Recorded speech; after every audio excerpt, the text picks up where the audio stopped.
BRS BJP తోడు దొంగలంటూ Congress MLA NM Srinivasa Reddy, BRS Congress తోడు దొంగలంటూ బీజేపీ ఎమ్మెల్యే మహేశ్వర్ రెడ్డి అసెంబ్లీలో వాగ్వాదానికి దిగారు.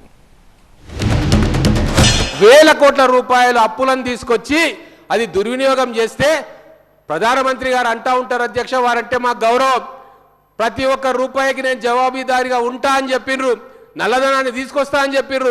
కళ్ళ ముందే నల్లధనం గుట్టలు గుట్టలుగా పేర్కొంటుంటే నోరు మూసుకొని చేష్టడిగు చూసి ఇప్పుడే వచ్చిన ప్రభుత్వము నిజాయితీతోటి మా మేనిఫెస్టోలో ఉన్న ప్రతి ఒక్క అంశాన్ని జ్యుడిషియల్ ఎంక్వైరీ చేస్తా అనే సాహసం ఈ ప్రపంచంలో, ఈ భారతదేశంలో ఏ ప్రభుత్వం వచ్చిన తొలినాల్లో చేయదు. అది మేము చేసి చూపిస్తా అంటే వాళ్ళకెందుకు ఉలికిపాటు, దొంగలు కలిసి ఊళ్ళు దోచుకుందామన్న అధ్యక్ష వాళ్ళ అభిప్రాయం.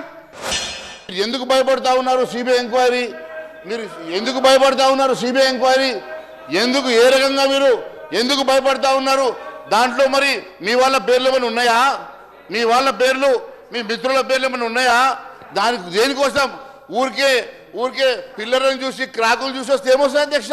కడుపు నిండుతుందా? చిత్తశుద్ధి ఉంటే మీరు ఇద్దరు ఒకటి కాదంటే, మీకు ఇద్దరి మధ్యన లోపాయికారు ఒప్పందం లేదంటే మీరు ఈ రోజైనా సిబిఐ ఎంక్వైరీకి సిద్ధం కండి. 48 గంటల్లో సిబిఐ ఎంక్వైరీ చేయించే బాధ్యత మా భారతీయ జనతా పార్టీ తెలియజేస్తా ఉన్నాను అధ్యక్ష.